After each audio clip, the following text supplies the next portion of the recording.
গরমের তীব্রতায় শ্রমিক সংকটে কৃষক আরও জানাতে এই মুহূর্তে মিঠামইন হাওর থেকে যুক্ত হচ্ছেন মশিউর রহমান।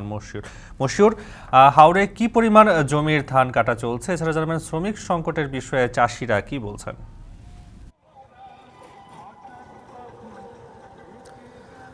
নাফি, আমি প্রথমেই পরিমাণটা বলি যে ১,৬৭,১৫০ হেক্টর জমিতে এবার বোরো ধানের আবাদের আসলে পরিকল্পনা ছিল এবং কৃষি বিভাগ যে বিষয়টি জানিয়েছে এবার সে পরিমাণটাই কিন্তু আসলে বোরো ধানের আবাদ হয়েছে এই কিশোরগঞ্জে। তো এই কিশোরগঞ্জের কিন্তু একটা ধান আবাদের বোরো ধান আবাদের সবচাইতে বড় যে এলাকা সেটি কিন্তু আসলে হাওর অঞ্চল আমাদের।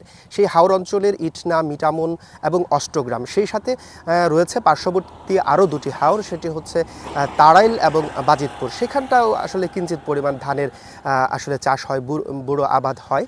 তো সবচাইতে বেশি আসলে হয়ে থাকে হচ্ছে ইটনা, মিটামন এবং অষ্টগ্রাম। তো সেই জায়গাগুলো থেকে যদি বলি যে এবছর কৃষকরা যে বিষয়টি বলেছে এবং আমরাও আসলে সকাল থেকে এখানে অবস্থান নিয়েছি, আমরা যে ঘুরে ফিরে যে বিষয়টি আসলে দেখতে পাচ্ছি সেটি হচ্ছে যে আসলে এখানটায় কিন্তু এবার বাম্পার ফলন হয়েছে কৃষকদের বুড়ো ধানে। সোনালি ধানে কিন্তু আসলে হেসে উঠেছে কৃষকের মাঠ, সেই সাথে কিন্তু কৃষকরাও সেই বিষয়টি নিয়ে উৎফুল্ল। তবে কিছুটা সমস্যায় পড়ছেন ধান কাটা নিয়ে। এখন আগাম ধান আসলে কাটা শুরু হয়েছে, যদিও এখনও পর্যন্ত পুরো দমে শুরু হয়নি, কিন্তু কিছু কিছু যে নিচু অঞ্চল আছে সেই অঞ্চলগুলোতে কিন্তু, এবং যেই অঞ্চলগুলোতে একটু ধান পেকে গিয়েছে অনেকটাই, সেগুলো কিন্তু আসলে কাটা শুরু করেছে কৃষকরা।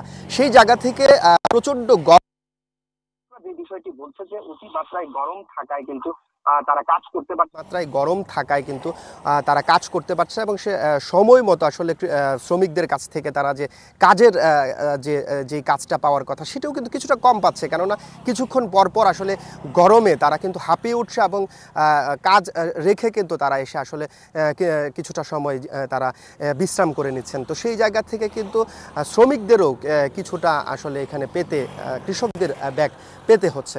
তো আমি যদি বলি যে এই বছর যে কিশোরগঞ্জে যে হাওর অঞ্চলে যে পরিমাণ আসলে ধানের যে আসলে যে বিষয়টি কৃষি বিভাগ বলছে যে সেই জায়গার মধ্যে থেকে কিন্তু এখনো পর্যন্ত বলা যায় যে বাম্পার ফলন হয়েছে। তো কৃষকরা বলছে যে যদি তারা আর কিছুদিন এরকম অনুকূল আবহাওয়াটা যদি পায় সেক্ষেত্রে কিন্তু পুরো ধান তারা আসলে তাদের গলায় তুলতে পারবে। তো এই ছিল আমার কিশোরগঞ্জের হাওর অঞ্চল থেকে আগাম ধান কাটার সর্বশেষ। কিশোরগঞ্জের হাওরে শুরু হয়েছে আগাম বোরো ধান কাটা, সেই খবর জানাতে সেখানকার মিঠামইন হাওর থেকে যুক্ত ছিলেন মশিউর রহমান। এখন দুপুরের সময় হলো আরও একটি ছোট্ট বিরতির, ফিরছি একটু পরেই।